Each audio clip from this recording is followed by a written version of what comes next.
Record. All right. I will press got it and I'll say wonderful. Thank you, Robert. So just to make sure everybody knows, please fill out the attendance form, whether you're with an organization as a member or if you're a guest. It would be really helpful to add you to our mailing list. The only way we can do that is if you fill out the attendance form. Our housekeeping is going to be brief.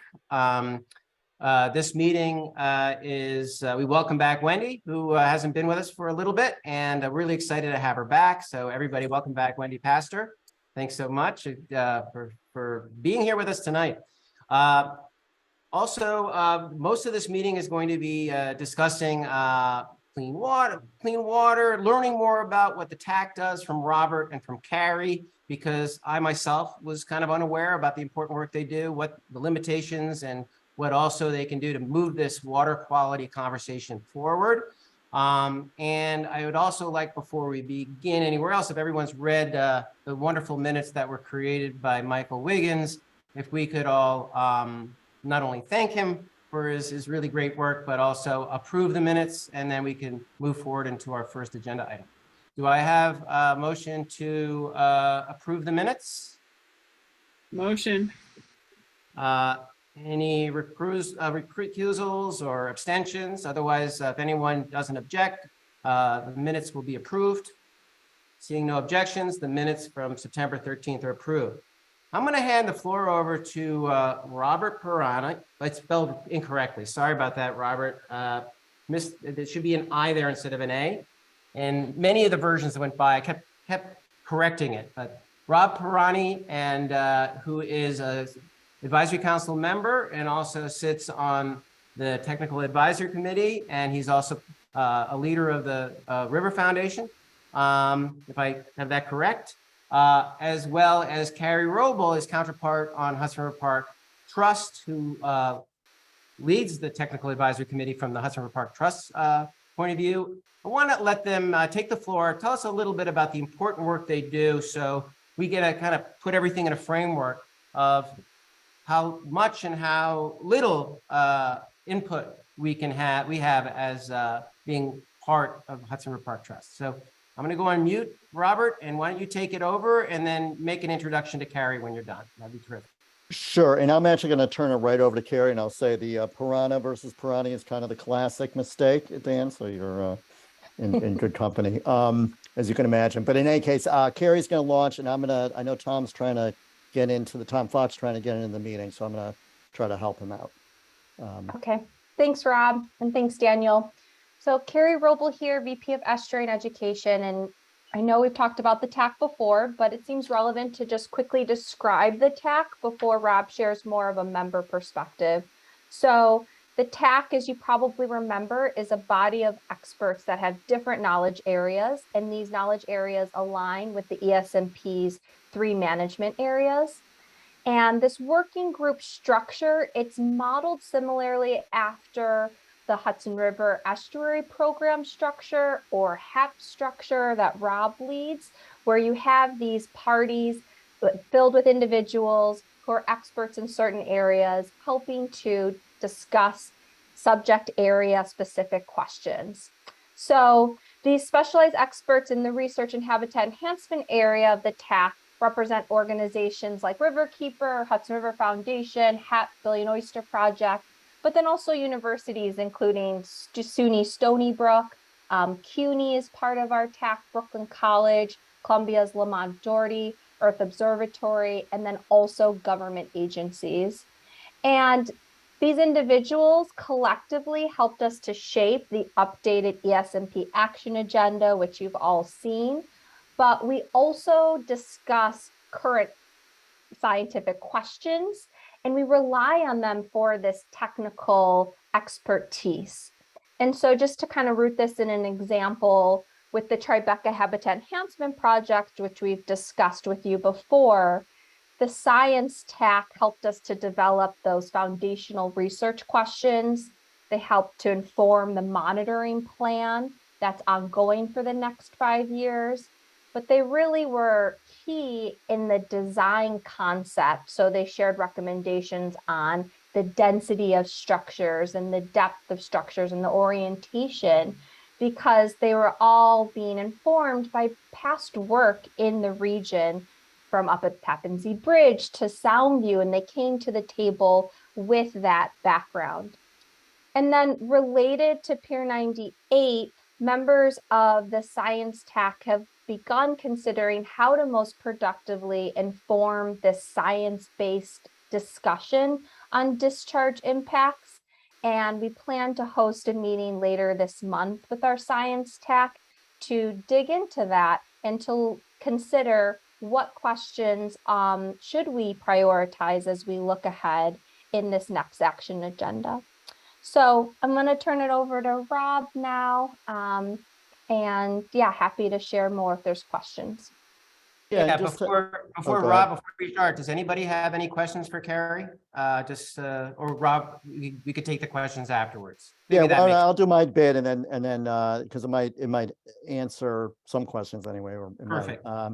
Perfect. So I just wanted to kind of buttress what Carrie just said in terms of kind of the tax role and in particular in relationship to this unique estuarine sanctuary that the state legislation created. We do through the Harbor and Estuary program that we manage at the foundation. We both try to bring together partners collaboratively, agencies, nonprofit organizations, utilities, scientists, and community around issues around the New York, New Jersey Harbor Estuary. And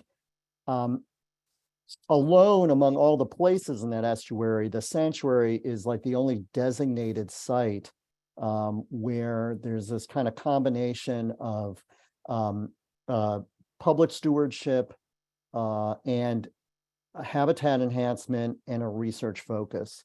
So it's something, again, it's extraordinary, both here and I would say across the country in terms of its urban focus, as being a place where sort of, Carrie and her many partners can sort of think about how to engage the public, to bring additional public access, and to enhance the habitat values in a way that kind of reflects both the shared goals of all those different stakeholders, but also reflects the idea that we're kind of learning as we go.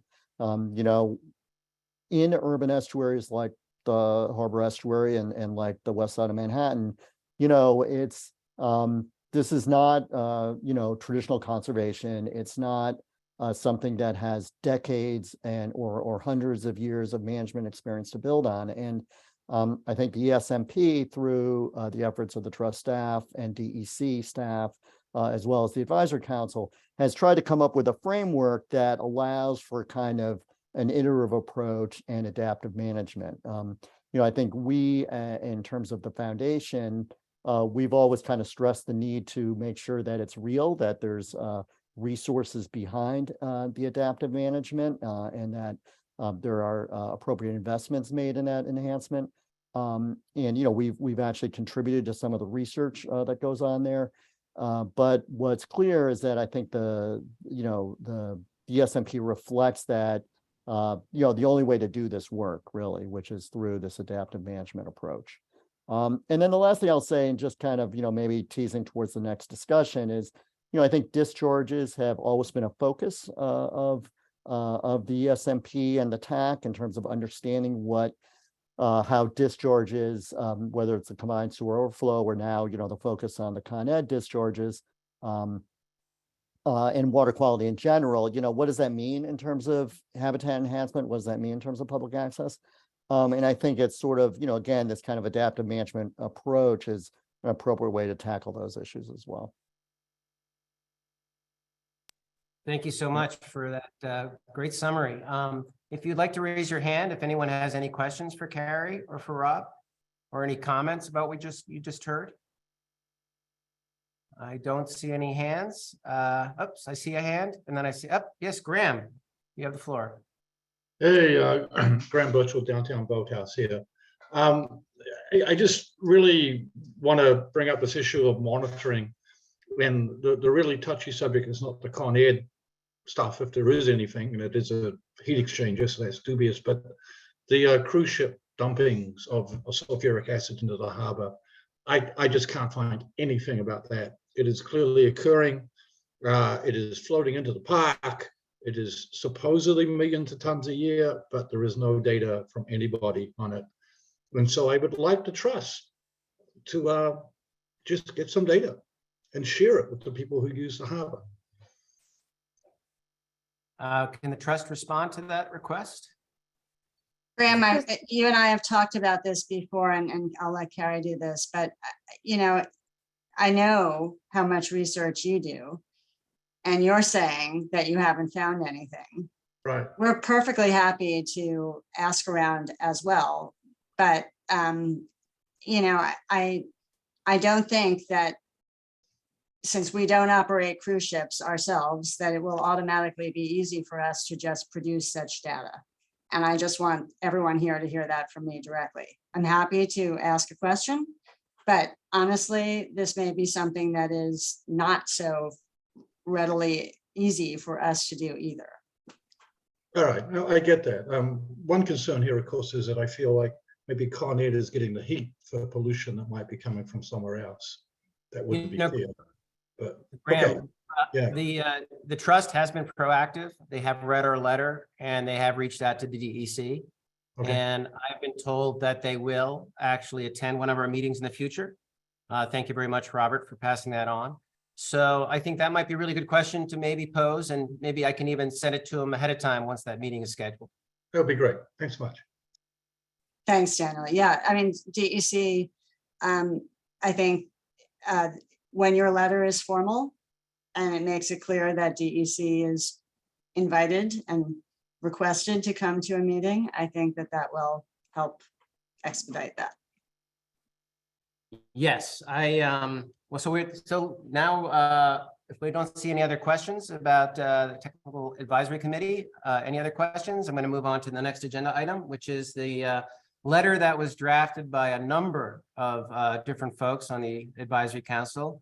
You know, as I mentioned before, special hats off to Robert, who you just heard speak, and Tammy and all the members, of course, Jeffrey, and Martin, and Mary as well. So everyone, as when Richard Corman. So a lot of folks had a hand in this letter. It went through different drafts, and we wound up with this current one, which was ultimately asking the trust support to continue to investigate this issue without placing blame anywhere, figuring out, you know, where we can go to get more answers. And as Maureen just mentioned, our next step would be to write a formal letter to DEC, inviting them to a meeting so that we can continue to ask them and learn from what we can do to monitor the quality of our water.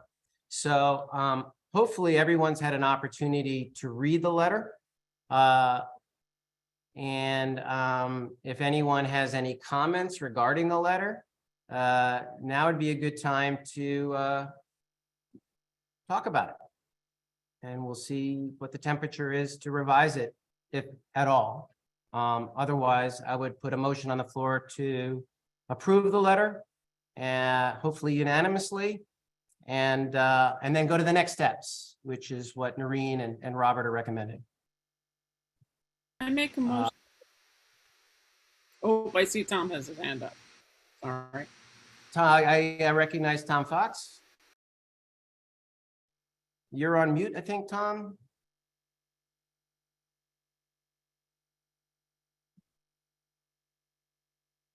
Still on mute? There you go. Yeah, I wanted to say it's a great letter. I think that one of the purposes of our bringing this to people's attention was to get attention, and it seems like everybody's done a great job in responding, and we really appreciate it. And I would second the motion if there's no objections. Point of order, Mr. Chair. I do think Mr. Fox should be recusing himself from this letter and any No problem. motion or Done. business on it. Tom, I hope you understand that point, right? Done. Thank you. So Tom, we'll put you down as a recusal. When we do come to vote, Susanna, I recognize you. You have the floor. Oh, I was just going to say the same thing. I think that because Tom is one of the plaintiffs in a probable lawsuit against the Hudson River Park Trust, as well as Con Ed, I think it's appropriate that he recuse himself. Okay, terrific. Are there any other comments? Otherwise, I'd like to bring voting of the letter's approval to the advisory council. Only members of the advisory council can vote on it. All those in opposition, please raise your hand. I will mark Tom as a recusal. Seeing no other opposition, the letter passes unanimously. And we're going to move on to our next agenda item, which is the Hudson River Park Trust report that I hope everybody read. You know, I am a little disappointed in it, Robert. We talked about adding some humor at the top, but I didn't see any humor. But hopefully in the next round, we can talk about the funny things that happen on the trust on a daily basis. I'm more of a stand-up comedian, so you guys will get it all now, you know. So I actually, unfortunately, will reverse that for a quick moment. And I will say, on a pretty serious note, yesterday was the 5th anniversary of the terrorist attack here in the park in 2017, where 8 people were killed. We participated in the memorial walk. It was actually quite moving with several of the family members, some of whom were international, the mayor's office, some of the federal officials who were worked on the case and are working on some of the ongoing proceedings from it. So I just wanted to flag and mark it for everyone. It is something that we remember and passes every year. It seems crazy that it has been 5 years since then, but it has. I will then move over and now introduce some quick construction updates. I think we're moving ahead of schedule and I would like to keep us that way. So my first one is the question that I get everywhere I go and cannot escape, which is when is the Chelsea Waterside Dog Run going to be opening up? And the answer is really, really soon. We are waiting. We are taking it day by day at this point. I know folks wanted it early. We are similarly disappointed that it is late. We are missing a key safety feature that has not yet been delivered, and we're working with the founder to get it in. Namely, actually, it is fence panels that keep the dogs in the dog run, which we really cannot open without. I hope everyone understands. And so as soon as we get it, they will go in. It'll open pretty quickly afterwards, but it's really one of our last pieces. There will be some odds and ends afterwards, but that's the holdup at the moment. Just to jump in on that, I mean, we are literally doing daily checks at the foundry.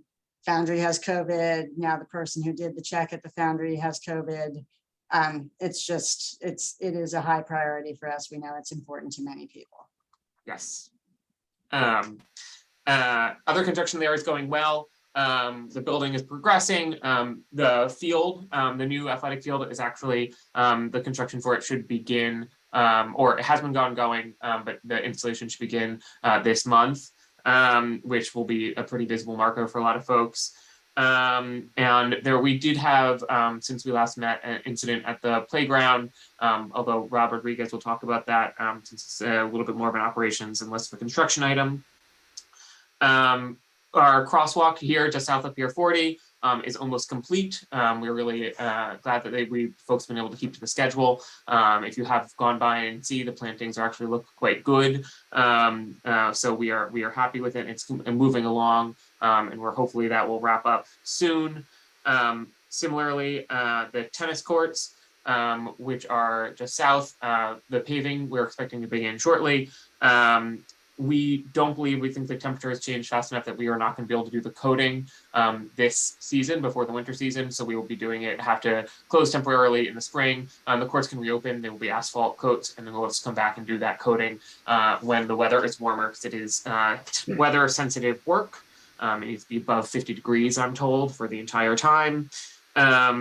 We moving up to Gansevoort, the Pine Grove and other plantings are almost done. If you haven't looked, you guys should. Everyone should wander by. It looks great. It's really coming together. And we have a lot of the utility work and building work is ongoing. There's a lot going on. We are, I think, also basically complete before the moratorium for some of the edge work for the in-water work moratorium that happens every winter. Pier 97, the soil's being delivered, and an exciting one that I hope to see everyone on, the installation of our all ages slide has begun.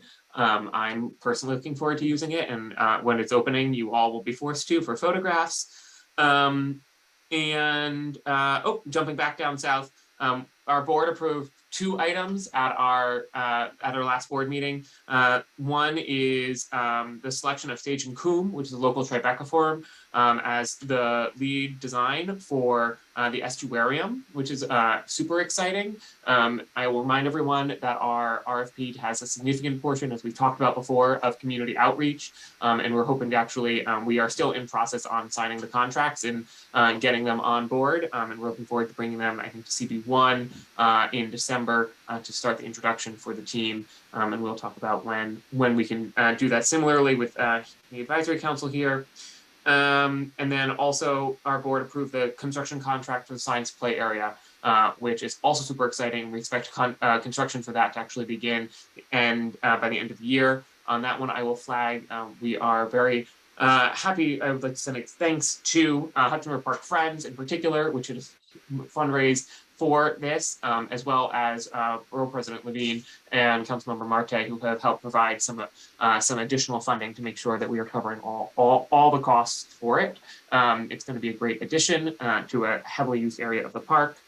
And Suzanne, let me finish my thing and then I'll do it. We have recently had 2 really great events. Submerge, which is our Marine Science Festival. We had about 4,000 folks who came through it. One of our great science education pieces. This year was our first year where we had in-person, 2 days in person. The first day being focused on field trips for NYC school students. It was great. We had about 1,000 people come on our field trips on that Friday, and then about another 3,000 people come to the open one on Saturday. Maybe some of you stopped by, didn't see folks, but always good. And we actually also just did Release, which is one of our legacy events that we've brought on over from the River Project. Marks the end of our wet lab. A really great one though. A lot of great kids helping us thank our fish for their service in education this summer and bring them back into the water.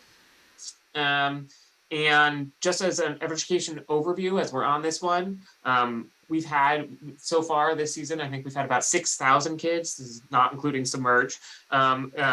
6,000 kids for hands-on field trips from all 5 boroughs. About 50% of our schools hold Title I status, which means they have a high percentage of low-income families.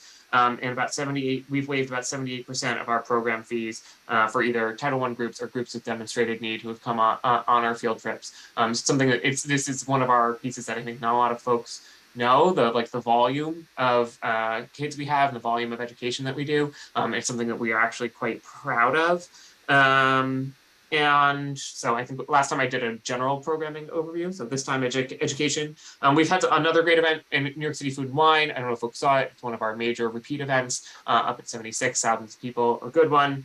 And I'd like to invite everyone this Saturday, if you have not already thrown out your pumpkins, you should save them and you should bring them to Pumpkin Smash up at Pier 84 on Saturday, 10 to 2.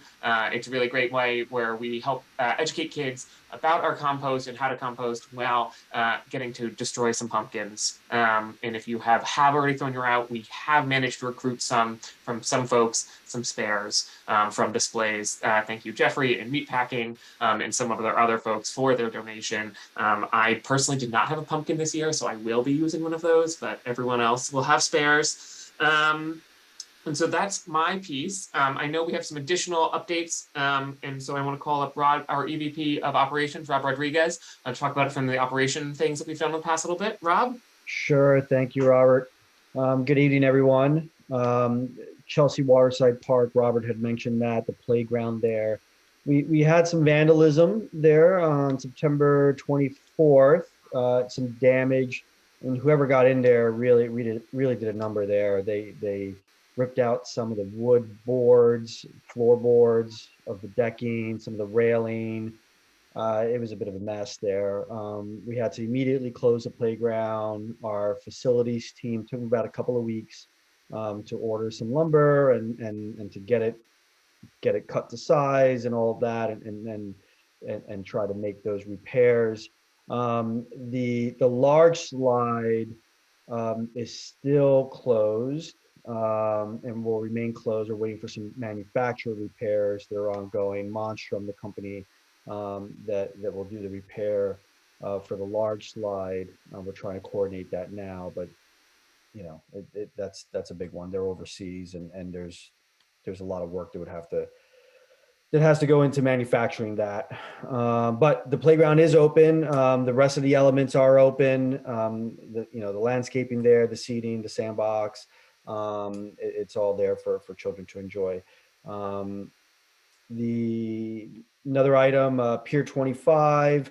About a month ago, we had a sewer pipe disconnect, kind of just it slipped out of a joint underground under the pavers on the northwestern end of the pier. We were able to identify it pretty quickly, be able to put a bypass in, and so that all operations were normal. It really only affected Grand Bank since they're the end of the line. So this was just upstream from them. And the facilities team was able to make the repair of that, the permanent repair of that pipe. And let's see what else we got on our horticulture.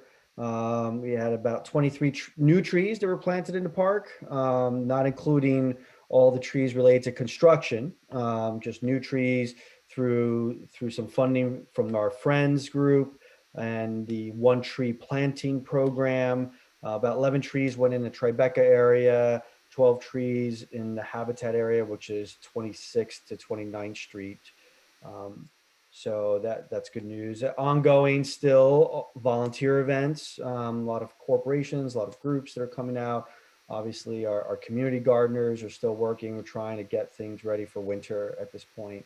Our team continues to get ready for winter, winterizing pipes, winterizing fountains, irrigation systems, you name it. So there's a lot of work that goes into essentially turning over the park and getting our utilities in order. So, and then of course the leaves are falling. So there's a lot of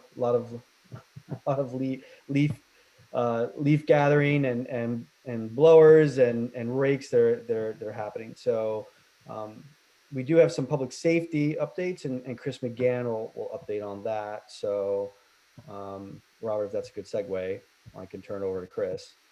Yep. Next up, Chris, our Director of Public Safety. Take it away. Hello, everyone. Let's see, we'll start out with the big stuff. The sexual assault that happened on March 27th. The perpetrator of that is still wanted. As of the last Board of Directors meeting, there was a similar attack in Fort Tryon Park that they thought was related. That person was arrested. However, it was determined that they weren't related. There were 3 separate attacks up there. 2 weeks ago, they linked the perpetrator of our crime was really flying under the radar for a little while.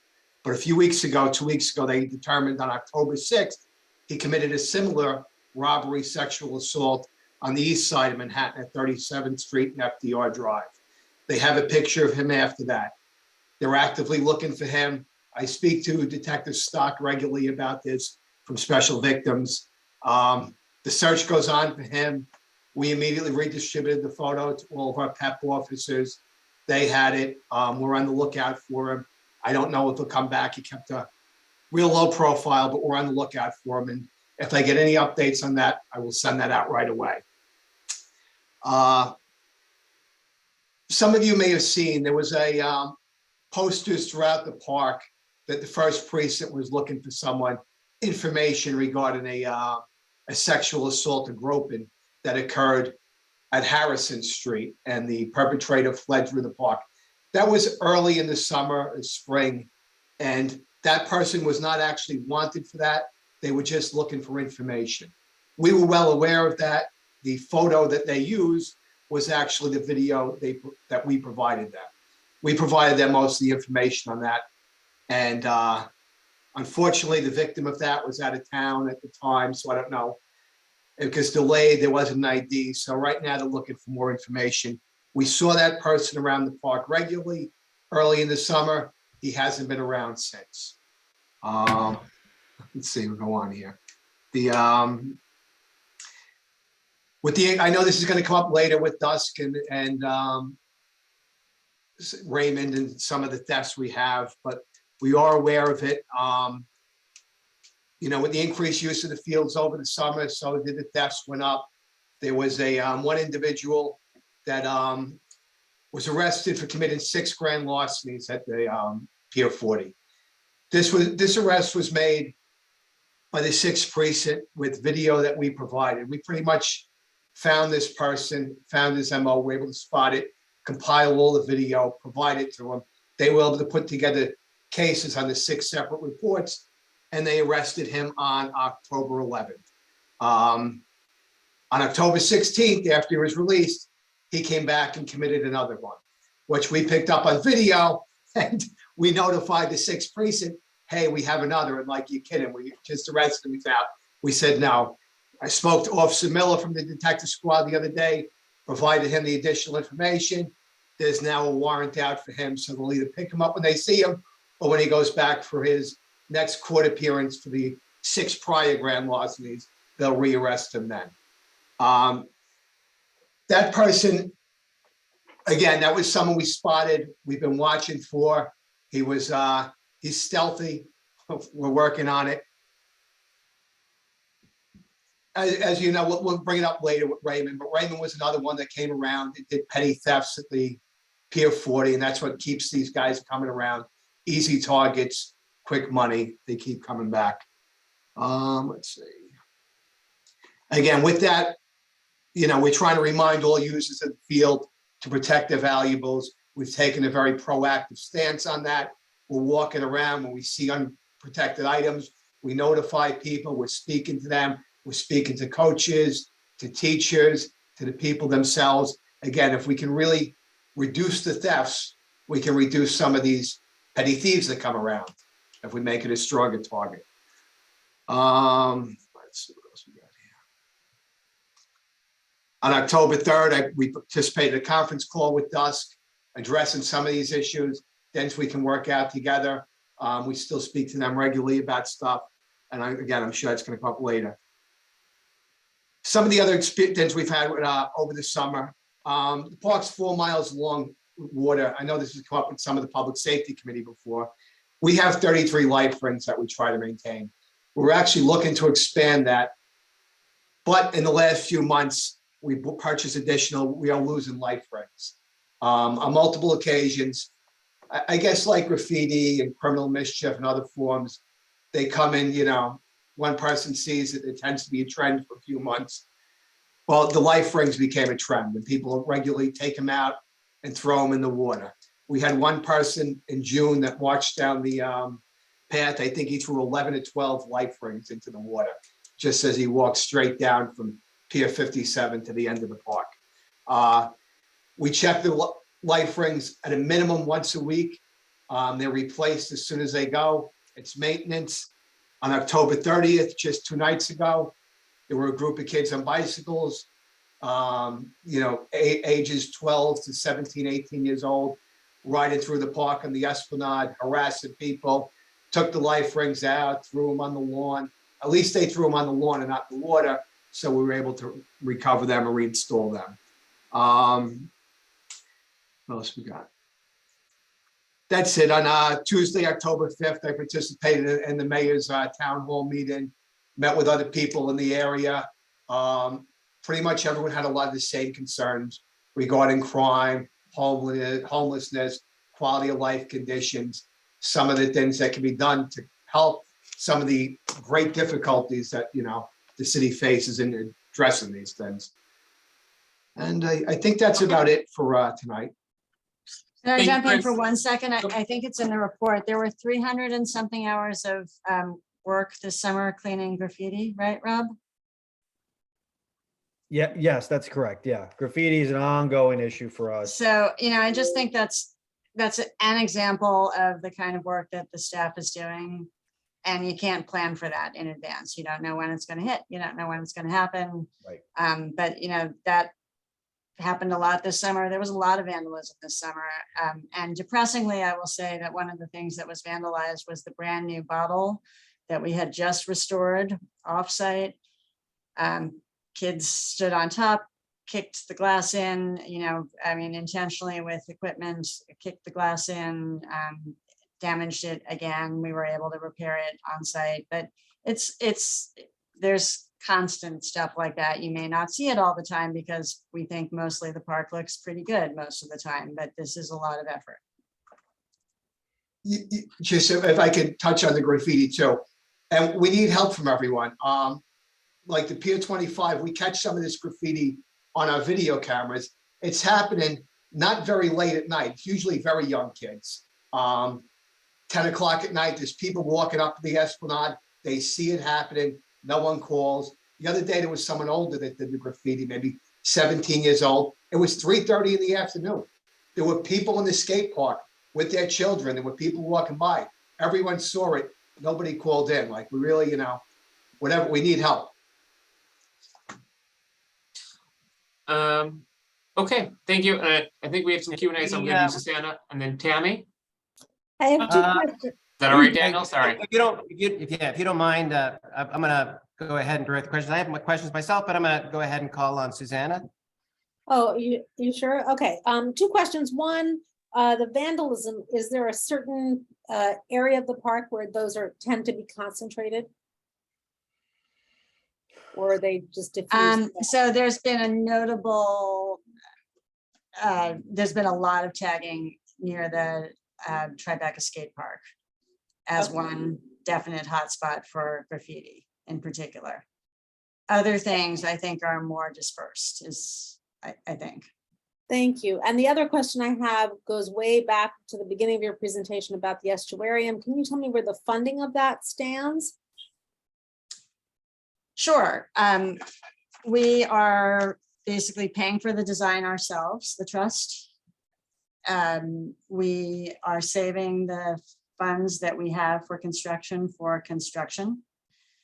So we have 4.75 million from channeled through the Department of Environmental Conservation, but from environmental settlements from many, many years ago, including one from Con Edison, which was mostly for sites not Pier 98. There were 4 sites, 2 East River, 1 Brooklyn, 1 not directly 98 activities from the Con Ed plant near there. 5 million from a private foundation that has asked to be confidential. Wow, nice. Yep. We were able to get the city to contribute last year, so it's 4.77 million, if I'm remembering correctly, from New York City for the estuarium. There is an ancient pledge of 5 million from the Port Authority that dates to when Governor Pataki was governor. And at the point when we have more funding, we're going to have to confirm whether that funding is still available. I've raised this with the state, but I think it's unlikely to get a firm commitment at this point since we're not ready with all the rest of the money. And we're always asking for more money. So we are hoping, I think I've said this previously, but one reason for advancing design now of the estuarium is twofold. The 2 reasons are: one, so that we'll have a better cost estimate, because we estimate that it's about 30 million, but without a design, that's kind of what we're going to be trying to design for, but we don't really know. So that, and we also hope that having an exciting design that has lots of support from the environmental community, the local community, otherwise, may be a way to entice more people to give money. That's great. And what you just described is sounds like about 19 million. If you get the 5 million from the Port Authority. Yeah, it's either, roughly half the budget or roughly, or close to more 29. Yeah. All right. Thank you very much. Tammy? Want to unmute? You have the floor. Actually, Susanna had asked a lot of the questions that I had, so it turned out to be perfect about the crime, where it was located. And then one of the follow-ups for the life Is that actually something that is ticketable, finable? How do you find them and get them to stop that? What can be done basically for that? Because I'd hate to be at the point that we need it and somebody has. It would have to be summonsable. It's not necessarily a clear crime. Depends on what they do with it. It wouldn't be a larceny. You'd have to have larceny intent. They'd have to want to remove it forever or so long a period that it lost all its economic value. It may come under criminal mischief.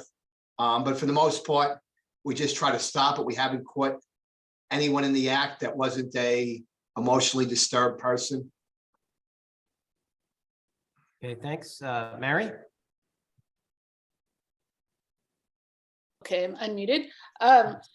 I just want to make a quick comment about the fellow who committed the multiple grand larcenies. The saying is that if you keep doing something over and over and expecting a different result, it's a sign of psychosis. Insanity. But I have a question for Rob about the sewer system on Pier 25. Back in May when we had the leak, I know temporary pump repairs were made, and more recently there were some repairs made to the system on Pier 26.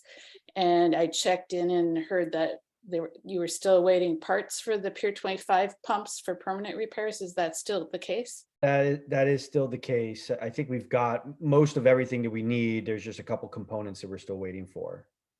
So as soon as I have a better update, I'll be sure to reach out to you, Mary. Okay, thank you. Okay, Hector, you have the floor. Yeah. Yeah. Good evening, everybody. Actually, maybe Chris could answer this for me, or maybe give a clue as to where this is going. Obviously, there's a major concern about electric bikes and electric scooters constantly on the bike paths and everything. And basically, there are signs all over the place saying that they're not supposed to be allowed on the bike paths, and yet they're going, at very high speeds, threatening to hit people at the intersections, harassing other bicyclists as well, even small children. It's just a matter of time where someone, there's going to be some serious injury. I know there's already been a couple of deaths actually concerning this sort of situation, but what is being done about it? I mean, I saw once some guys, I think near Chambers Street, ticketing, some officers were ticketing, but that's about it. It's a rare occurrence where I see anybody doing anything. Yeah, yes, it is a rare occurrence, and there's certainly a proliferation of these electric bikes, and the danger you see, we all see. PEP's ability to enforce it is limited to, there has to be a nexus to the park. Their authority flows from the park, and that's the state land. So certainly where they enter the park, where they cross the park, that it does something that makes the park more dangerous, they can do enforcement. They'll get guys going through the Pier 40 intersection for a red light. So that's when they can enforce it. And then the ability to enforce it, to actually stop someone that just went by you at 30 miles an hour, is another challenge. There's no way to chase them or stop them. It's extremely difficult. It really requires NYPD to get involved, which they haven't until recently. And in recent, I guess the last 2 months, I see they have been involved. They have, they're not going to be out there regularly, I can tell you, but they all get involved. They have done checkpoints along the way and issued summonses. But that's what it really takes, is someone that's going to be able to stop traffic completely. And so, PEP doesn't have that ability or necessarily authority where it's not touching the park. But your concern is, it's shared by all of us. It's the speed with which electric bikes grew, the popularity of the scooters is, shocking. Yeah, and once again, we're trying. And I realize that it is a citywide issue as well, so I do understand that. It is, and I'm surprised it's not more injuries when you see not just of people, but them riding these scooters and one wheels at 30 miles an hour with no helmets. It's surprised they're not getting hurt themselves more. Yeah, and Hector, I don't know if you're aware, but the Manhattan Borough President's Office was promoting a new path on aside from the Greenway. That would be a fast moving that would connect CB 1, 2, and 4 alongside the Greenway, so that they get off the Greenway and they can go on their own fast moving two-way path. There hasn't been much traction, but I know that CB 1, 2, and 4 are constantly reminding DOT this is something that we want. So we are looking into that. Yeah. Michael. Yep. Yeah, just an update. They're presenting tonight at CB1 while we are here. They are at our Transpo committee meeting talking about that. Oh, terrific. Great. So hopefully we'll see some progress. It does have a lot of support from all the communities. Michael? Hi there. Can you hear me? Yes. Yes. Great. I want to go back to graffiti for 2 seconds if we can. I have a lot of sympathy for it. Your workers and the 300 hours they spent cleaning up graffiti. I'm not talking about vandalism besides graffiti, because that's a whole separate issue, but in terms of street art, which is what I call graffiti, I wonder, I just want to ask 2 questions, about preventative tactics and diversionary tactics. It's something other than dropping a dime on somebody, calling it, because if once a kid has been arrested, their life is affected in terrible ways. So we want to avoid that, right? So I'm asking here, have we tried removing blank walls? Have we tried modifying surfaces to make it harder to tag them? Have we tried modifying surfaces to make them easier to clean, so that your workers don't have to clean it up? Have we tried diversionary tactics like community walls, community art walls, or graffiti walls, giving people permission to tag specific places? Like, why can't the skate park be tagged? I mean, how does that hurt? If that's the culture of the skate park, then and we know that people who are going to this skate park are tagging, then can we give them permission to tag someplace and therefore limit or lessen their need to go and do that somewhere else? So I think those are all excellent questions, and yes, and yes, and yes. I would say that the park has a very, very light touch for anything that involves children and young people. And Chris can confirm that. There is definitely, an education curve that is different than somebody who is a hardened criminal. And so, generally, mischief is not the same thing as true crime. So we get that.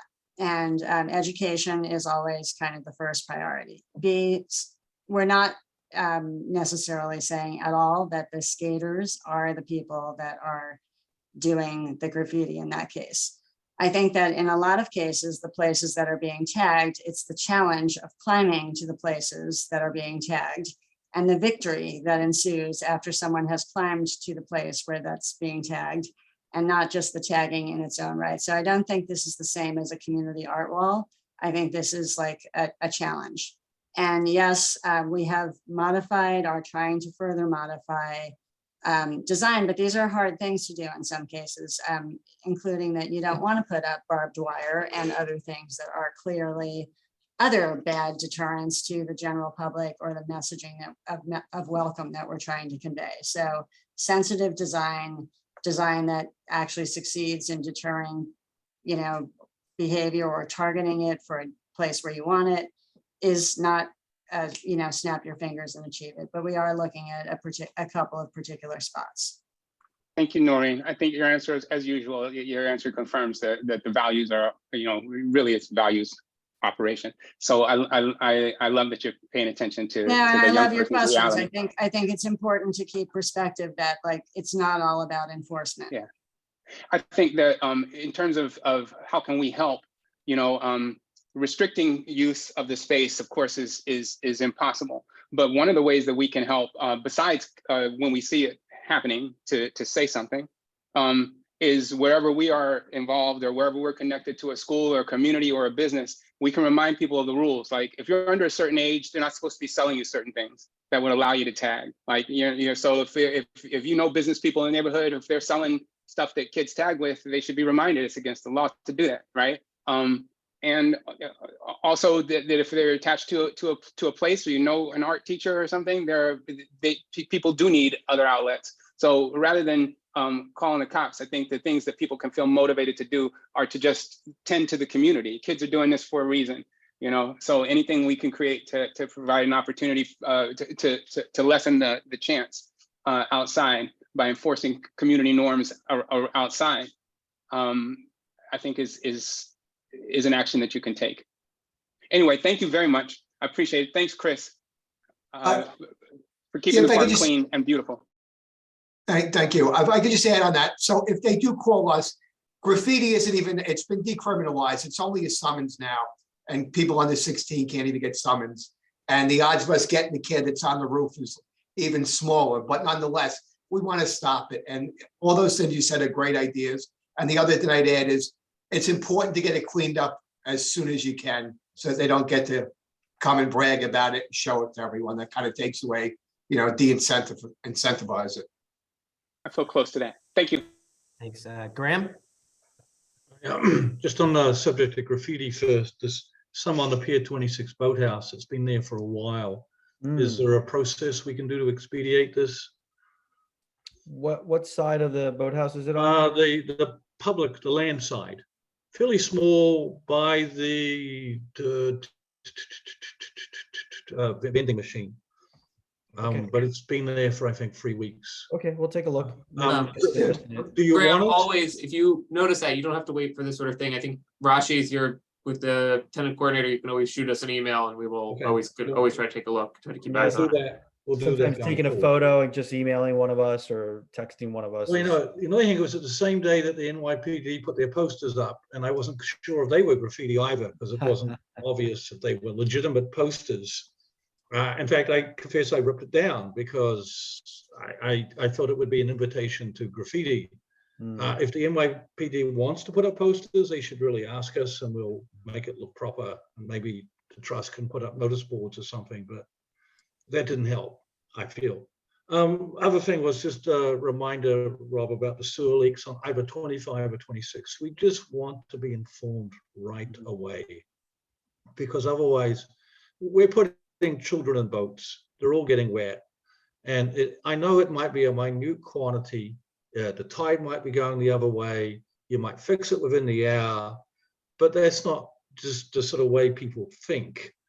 And just tell us and we'll make a judgment call. And I realize it's quantitatively not usually a problem if it's a leak on 25. I mean, tide's got to be coming in for a start. But it's, so none of these recent ones were in the water, just to clarify that. The Memorial Day one, you made a good point, and I think we've been trying to let you know anytime there's even work in vicinity this time, and we would be explicit if there was something in the water. Okay, so nothing in the water this time. No, it's all land. All right, well, maybe tell us anyway if there's a smell on the pier or something like that. So it's just a trust thing, right? And we will happily deal with the public. But thank you. Thank you. I actually had a question so go ahead. I just wanted to say that I did get a note from Rashi on September 30th about the latest problem. So I could have shared that, or maybe Rashi can just add you to the list for Pier 25 problems. That would be great. All right. All right, terrific. I did have a question regarding the Google Crosswalk for Robert. Have you gotten confirmation? You know, CB2 asked many times for a delay, a longer time to cross. Also, I pass it every day. I didn't see the flashing yellow cycle warning lights that we had discussed. I don't see them up, but I know that the signal lights are up for, you know, that crosswalk by Google. And as you can imagine, it's not a turning center, it's a straightaway, which means that I'm hoping, just confirmation that the lights are in sync. So you don't have speeding cars going right through with a lot of kids that might be crossing, which is, I think, you're gonna see a lot of traffic from Pier 40 crossing at that point. Just, it's not really a question, it's just something to keep it look out for, because there was disagreement among CB2's traffic and transportation and the length of time. We asked for 45 seconds. They're giving us far less than that. The advantage of Houston Street is that you have the initial cross. People have to turn. It's a long way to get there. You do have a lot of lights there too. This is different. And I just worry that there might be, it has to be in sync, and you have to make sure that light is up and pedestrians are able to cross.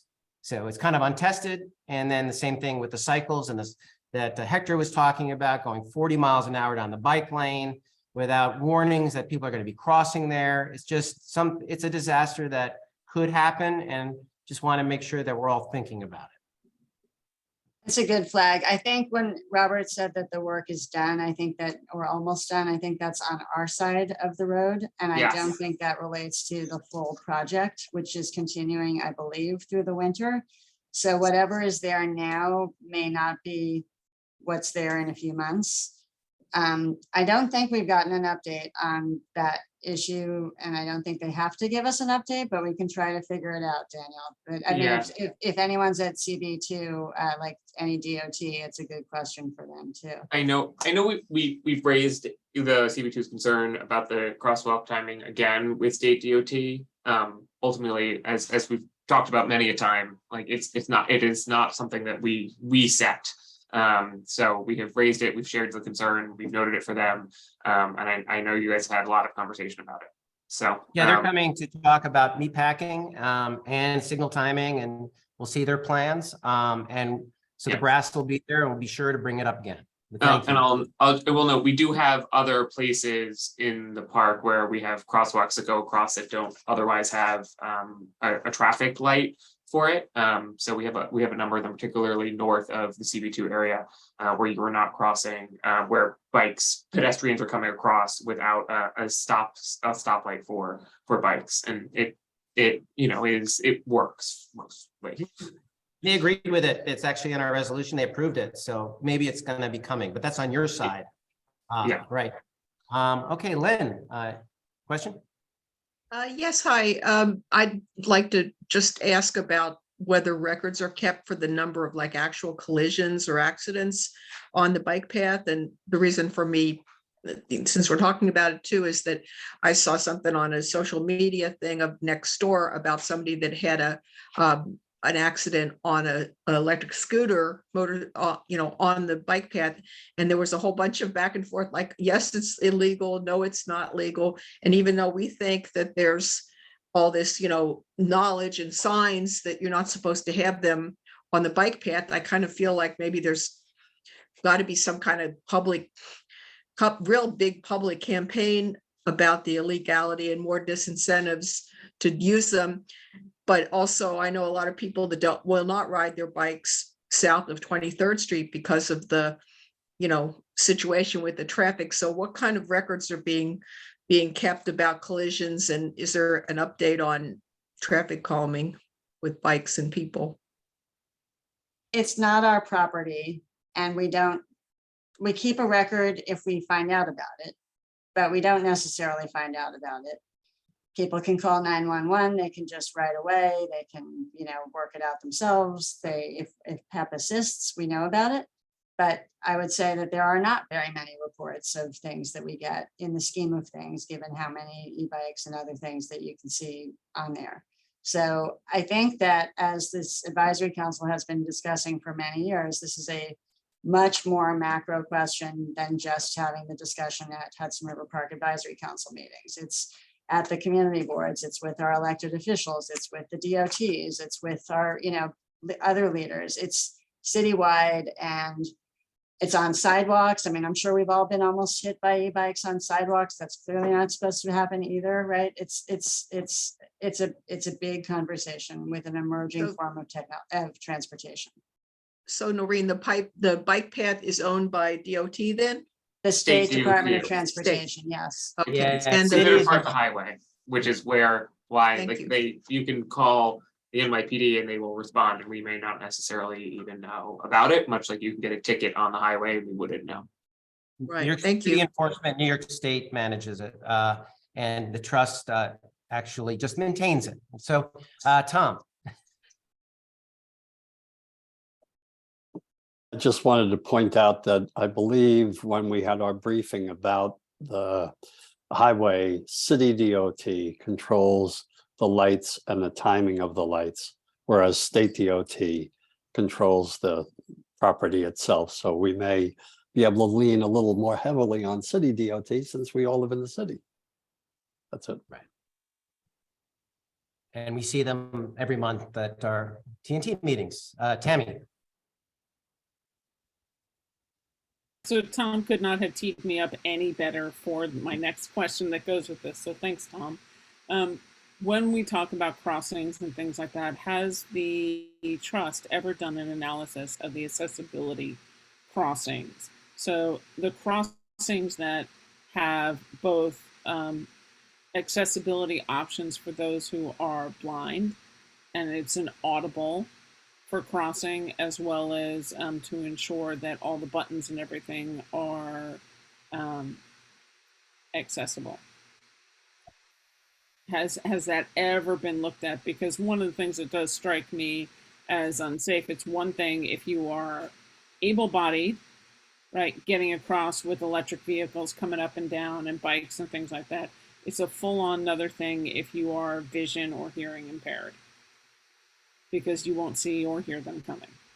So what kind So of... I don't ever recall that being a study. I think that's the first time that I remember that direct question being asked. And I mean, I'm happy again to raise that to the DOTs, but honestly, I will say that it should not be our study. This is a good example of something that is, there's a highway, the infrastructure is controlled by the DOTs. And I think that this is a good question for the DOTs. But I'm happy to kind of anecdotally provide that as a topic of interest. I think it is probably in both agencies' purview to consider that. It's not like I don't oppose the question, Tammy. It's just that I think that it's not your bailiwick. I know that, but yeah, and I think that we're an agency of 85 people, and these are agencies with whole divisions of people that have triple that just for signals, right? Right. I'm just thinking that at the greatest entry points to the park, that are the most popular ones, to have an insurance on that could actually go a long way. And of course, then reporting it to the community boards who would then support, it's somebody's got to get the ball rolling. Thanks. Okay, I think that is it for, unless Tom, you have a new question. We're a little bit over on the trust report, so let's keep it brief. Just a statement. Can the advisory council pass a resolution to request that? Hello? Can the advisory council pass a resolution asking that the city address Tammy's concerns, so that and I know it's not the trust, but can we ask the city DOT to do a study to address this, since they are responsible for signals? That's it. We ask for this all the time, Tom, and it is a community board issue that comes up practically every month. So it's something that we'll continue on. Can I just add to that, Daniel? Do you mind? Sure, On of the course. accessibility, the curb cut thing, it's actually a lawsuit. The city right now is by law going around addressing every single curb cut. And so my understanding is sort of based by borough and priority intersection access. They're happening all along 11th Avenue right now. And sometimes they're doing all four corners at once, which is absolutely idiotic. But it's a good question, and how we should find out whether or not the city has state property in its mix for this, frankly. I'm happy to ask CB4's transportation co-chairs about if they know anything about this as well. Thank you, Jeffrey. We're all on board with every comment. I think the community boards, we're all about safety. So we're going to move on to Friends. We haven't heard from for a while, so I'm excited to hear their report. Connie? Hi, thank you, Daniel. So Friends has had a tremendous volunteer season so far this year. I'm starting with Friends programs.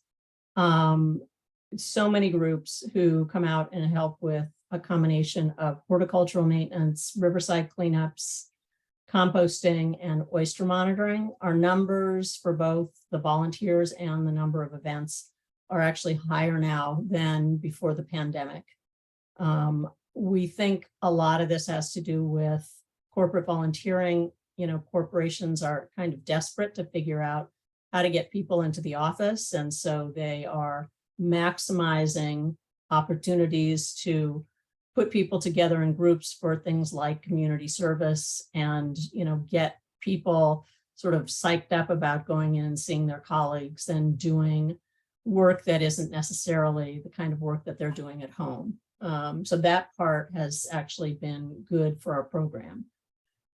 We will have completed more than 100 volunteer events by the end of this month and probably have had about 2,000 or more volunteers, which means roughly 8,000 additional person hours helping the Trust's horticultural staff maintain the park. The season for volunteering will end the first or second week of December, depending on the weather. We have groups right now signed up probably through around the 10th. And we've also had about a 10% increase in the number of corporations participating in 22 than we had last year. And we think that growth will continue for next year based just on the number of renewals that we're doing in corporate memberships right now for events that will happen in 2023. Our annual Fall Gala was just held. It was a success again this year, raising about $2.6 million.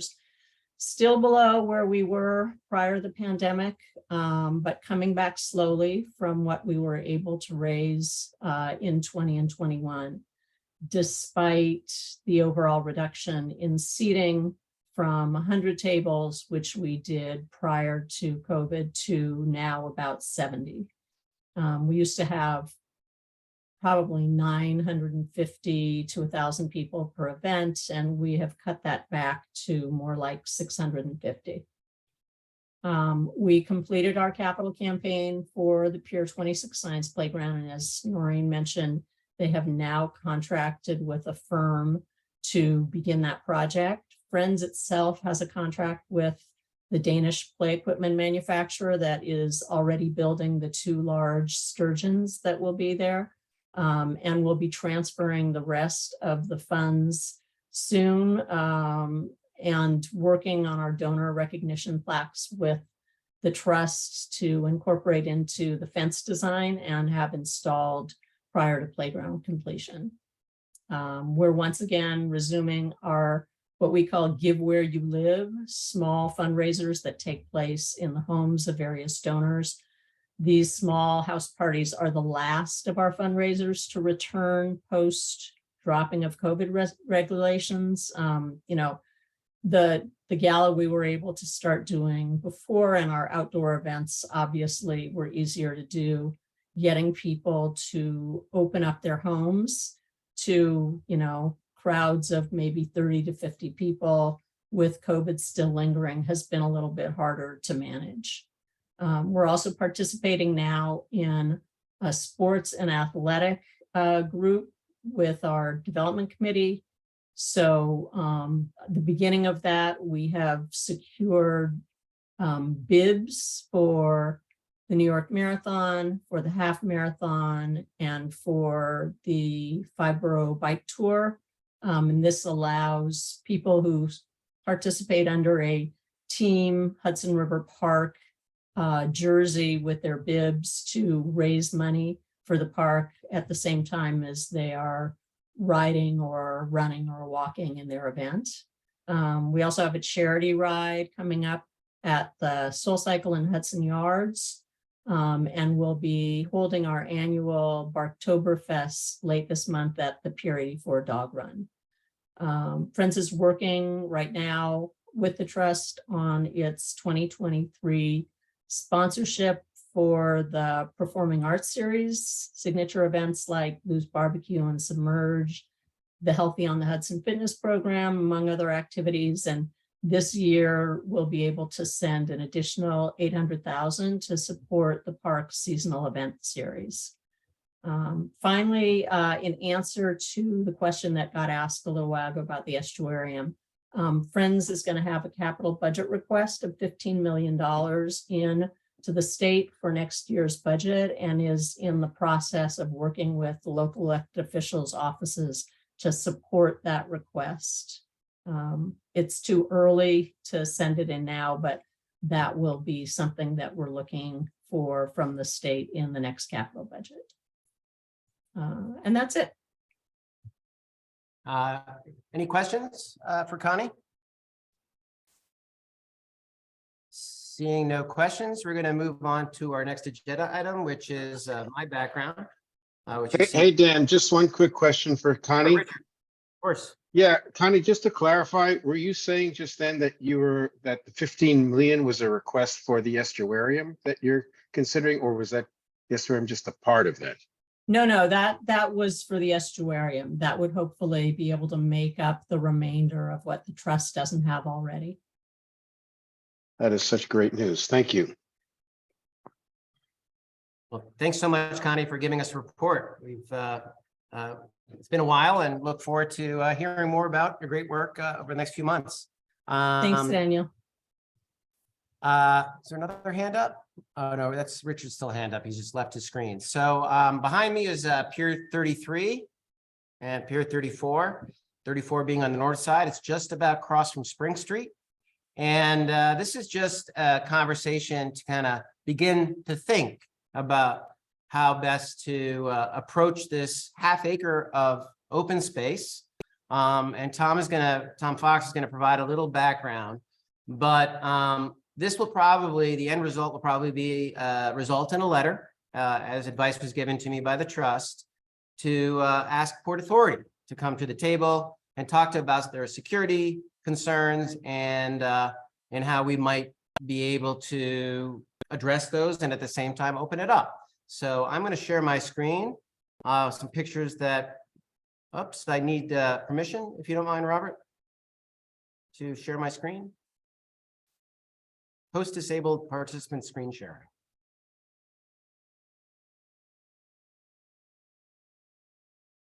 I think you should be co-host. I'm good now. Yeah. I'm good. Yep. Okay. So, oops, let me get that out of there. And so now everyone should see Tom Fox's aerial views as well as land views. And Tom, I'm going to give you the floor. Great. The trust was predated by the Hudson River Park Conservancy that was established in 1992. And we were developing a plan for the park at the time that the Port Authority finalized its plans for emergency access and egress to the vent shaft, the Holland Tunnel, on the outboard side in Manhattan. You'll see it on the upper right, that's the vent shaft. Their initial plan was to put two 14-foot wide access roadways because it was wide enough for fire trucks to get out to the vent shaft and back. However, we had just finished 3 years of community design, which called for a public pier at Pier 34. So the Conservancy was very vociferous about the need to have a public pier out there. Unfortunately, the World Trade Center bombing had happened about 6 months before their plans became public.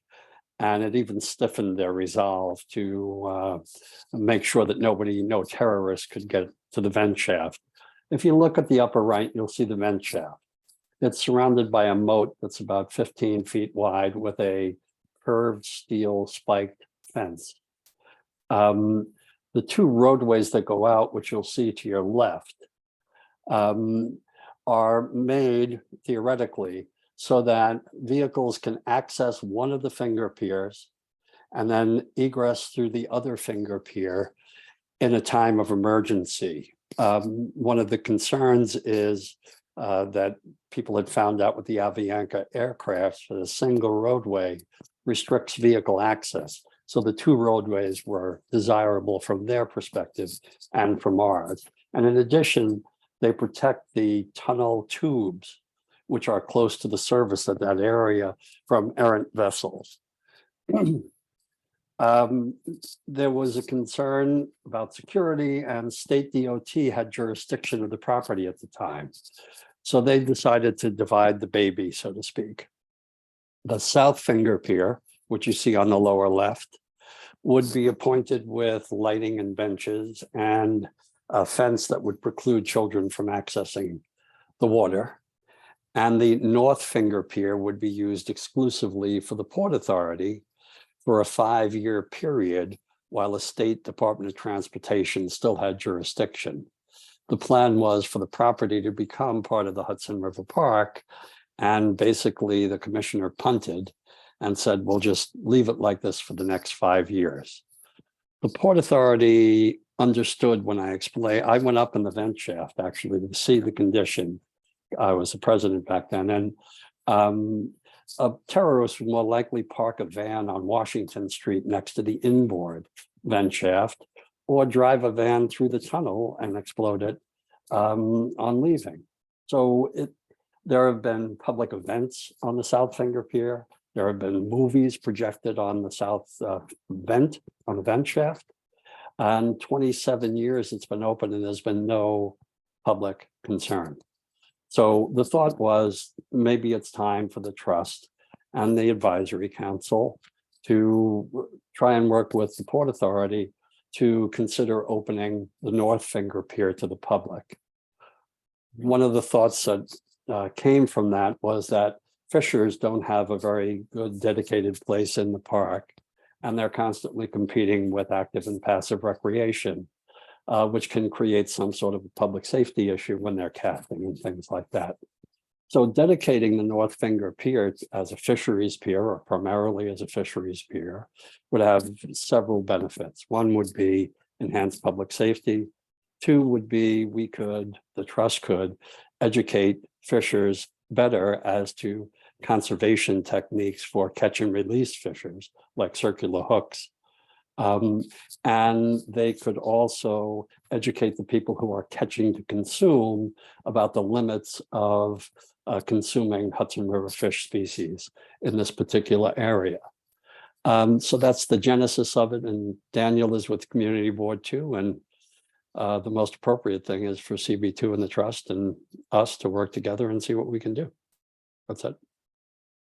Yeah, so does anybody have any thoughts or ideas? Once again, the idea is to reach out to Port Authority and get them to the table to hear from them why it can't happen, and then we can go from there. Susanna?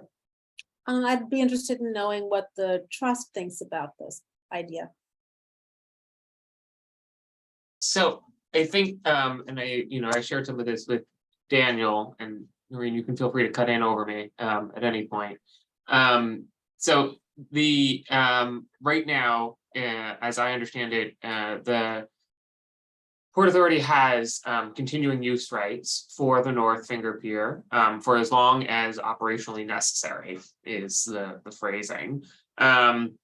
And I think particularly post 9/11, similarly post the original first World Trade Center bombing, it has stiffened their, as Tom Fox said, stiffened their resolve for the need for the safety things. I don't think we want to, we are not the right people to represent their operational needs. And so I think generally we have no concerns of the advisory council have asking them. We have shared some of this interest. We have heard it before, and we are happy to share it again with them. If the advisory council is seeking their things, we're happy to pass your interest along to them to see what the Port Authority is willing to, how much the Port Authority is willing to engage.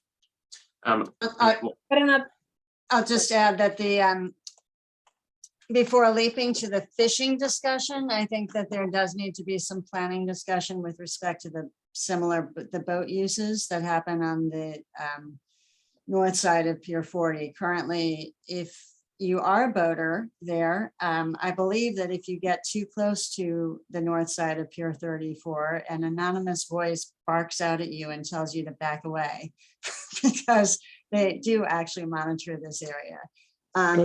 So boating and fishing can live together, do all over the world, but there need to be some kind of parameters and lanes and other things like that. So if the Port Authority were willing to revisit its policies in whole or part, I think that community board too and others should, participate in some kind of broader planning discussion before just going straight to only fishing. My interest though is, does the trust foresee any reason why opening that up would be a problem for the trust? in terms of, I don't know, additional operational burden or anything like that? Did you have any objections to it? We don't object. I mean, I haven't talked with the board, obviously, about this, but functionally, given the design of it, it is not our highest maintenance area. I don't think we would want to undertake the structural responsibility for the piles below it immediately, since we've had nothing to do with any of its operation or anything like that. So that would be a marker I would put there.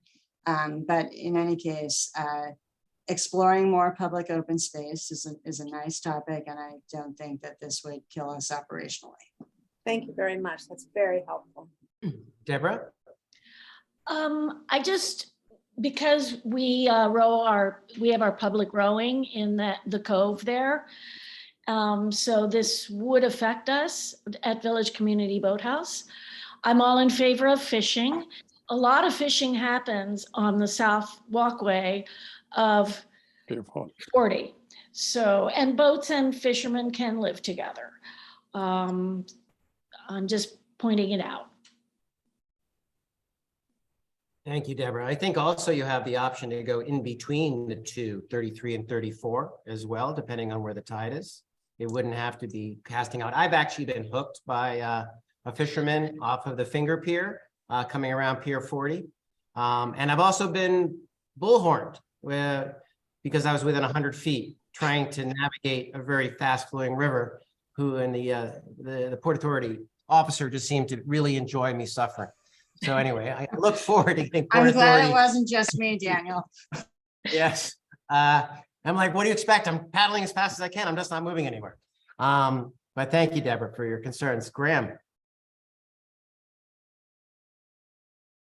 Sorry, guys. So the downtown boathouse used to run the free kayaking on Pier 40, and we can vouch that you do get yelled at if your kayaks get too close to the pier, quite a lot, which is fine, I guess. What really intrigues me here is not the fishing or anything like that, but the opportunities for the space between the two piers as an environmental space where you'd really have a lot more public access than pretty well anywhere in the park. And it would be wonderful if it was like extended by maybe some connections between the two finger piers that let people, I mean, I know the stuff is in the water and under the water and it's not really visible, but just looking at the top left-hand picture, you can see that unlike anywhere else in the park, there'd be two piers going out right next to each other. In the middle is a pile field. It's a really big place that attracts a lot of fish. It's got potential as some sort of public engagement between what's in the water and what's happening on land. Yeah, you can just see it from my slide. I've moved away. You can see exactly what Graham is talking about. Thank you, Graham. Tom? Did I actually have Tammy first and then Tom? Thanks.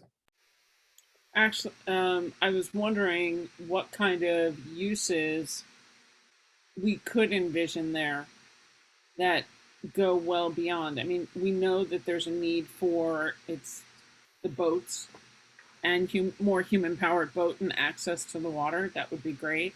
I hear where Graham's going about the connection with the piers, having the ability to loop would be nice. But what other kind of opportunities do you think could be envisioned that might be allowed? Or is that just hoping too far at this point? I just want to say I love the ideating. I love visioning. I think it's very exciting. Some of it will have to do if the Port Authority is willing to change its operations, and if so, what additional restrictions that comes along with, because it will not be restriction, even if they do, it will not be restriction free in any capacity. So I like, as much as I would love to do it, like I think those uses will have to flow, and it's what is the necessity mother of invention. Certainly can be creative, but I think we will have to think about what those are. So I don't, and we're not, anyone's gonna be able to comment on things we don't know about. I think this is just the beginning of a conversation that's going to take years to settle. Jeffrey, and then Tom, and then Suzanne. Yeah, I guess we have been dealing with issues like this around the cruise ship terminal, and it's remarkable to me that this even allows any public access whatsoever. But given the literal wall that's been created around the cruise ship terminal, which is a nightmare for anybody even coming in off a cruise ship, for God's sakes, then you have to navigate a horrendous area because Homeland Security wants to sort of make a barrier. So just wanted to share that. It's really frustrating. Thank you, Jeffrey. Tom? I wanted to mention two things. One is you see the wide 14-foot open space on the South Finger Pier. That was a requirement so that 14 feet would have to be open to allow for emergency access and egress. There is fencing on the far end, which precludes anyone from getting onto the apron. If you look at the picture on the lower left-hand side, the pier is designed to withstand a nuclear attack. It's trying to stop errant vessels like Norwegian Cruise Line from hitting this tunnel, which is a vital part of our infrastructure.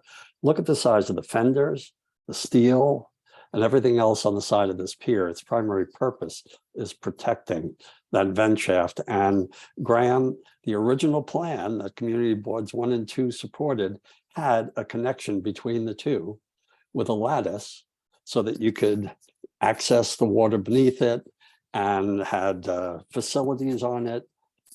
We had asked the Port Authority when they designed these piers to design it so they could accept cross members and the pier could eventually be connected in some way. They forgot to do that.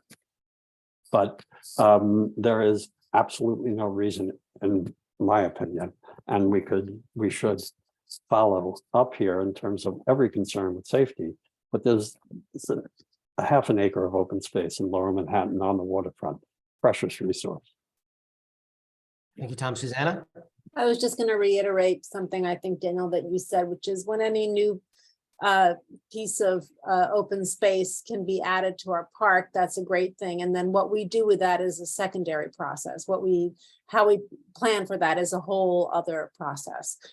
So I support, certainly, especially if the trust has no objections to it, I support revisiting the opportunity to turn this into public space, even with whatever stipulations and restrictions, and then a secondary process for actually envisioning the space. Thanks. And given that it's in CB2, Rich Cacapolo, our Chair of Parks and Waterfront, is aware of it and is looking forward to continuing the conversation. But I think if we can get Port Authority to the table, that would be the first best step. And then we'll figure, and for sure, as Noreen was saying, we're going to hear pushback, and it's going to be a matter of how we can counter that pushback on security. For Tom's comments about the 14-foot wide access and being able to guarantee access when needed. Okay, I'm going to stop sharing my screen, and we're going to, unless there's any other questions, and we're going to move on to our next agenda item. And they can keep the loud guy for the in-water stuff. You know, they can keep the speaker for the in-water stuff as a compromise. I think he's just tracking Dan, don't worry. Okay, so actually the next conversation I think was really handled well by the trust report regarding safety. We already kind of discussed the dusk incident. Isaac Daniels unable to be with us. He has a personal matter. And I don't know if there's anyone else from Dusk who's here that's representing Dusk that wanted to add any more background on that, but I thought that it was handled very well by Chris McGann. We already got the answers on that.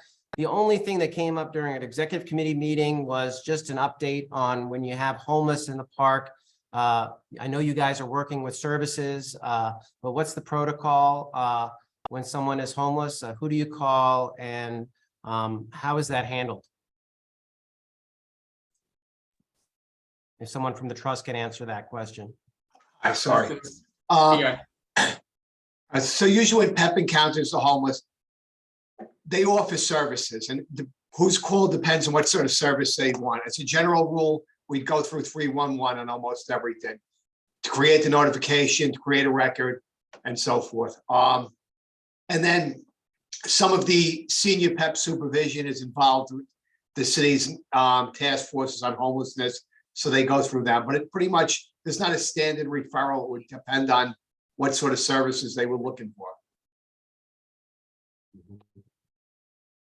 Mary? But to add to that, Chris, though, like, so in extreme heat at times and in winter times, the PEP officers are explicitly going through to each person that they find, Right. checking on health, right, and B on extra encouragement to try to get out of the elements, right? Yes, they have programs they call Code Red and Code Blue. Code Blue being in the winter when the temperature falls below a certain level, when winds exceed a certain level, whenever it's determined that, unsheltered people would be particularly vulnerable, they will go to all the known spots and actually search out people. And it's the same, extreme heat. And they go out, they search out the known spots where the homeless are, wherever else they encounter, and they get out and again, offer services, advise them of the danger, seek shelter and so forth. But then generally, Daniel, because I think your question is about security, then there's the what next. So homeless people are people allowed to come into a park, and they can't be just prohibited from coming into the park, and they can't be, even if the same person is emotionally disturbed, it's like the street or any other place like that. It's a public open space and they are allowed to be there. So our officers get used to people in particular areas. Clearly, there are, Chris can speak more to this, but generally some of the issues that certain areas of the park have been having are related to particular individuals that are emotionally disturbed people, right? They don't want services. They are here frequently because it's might feel like home to them, or they're very comfortable here, or because it's easy to grab things, which is part of what we've been seeing at Pier 40 in part. So I'll stop there, but I think you were kind of going in that direction a bit, Daniel, right? I just want to add on one final piece, which is, I think, for the overnight. The park does close at 1 a.m.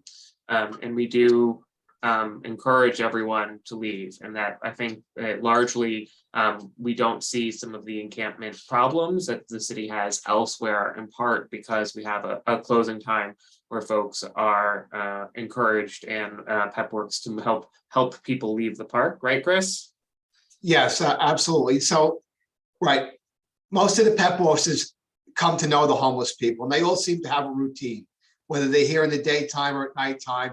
They have their spots in the city, whether they're up at night or up in the daytime. They have a routine, and a good part of it will be in the park, whether it's on the bench, and as the seasons change, they'll go into the bathrooms or other areas. So most of the responses or the calls that we'll get on homeless will be in the colder months when they start taking over the bathrooms and seeking shelter and other things. Mental health came up, and almost all of the homeless, there's a reason they're homeless, whether it be substance abuse or alcoholism or mental illness or a combination of all three. And, there's a synergy that just makes it worse. And it's difficult to deliver services, especially mental health. People have to want it. It's difficult to deliver where they are. There's certainly no easy answer.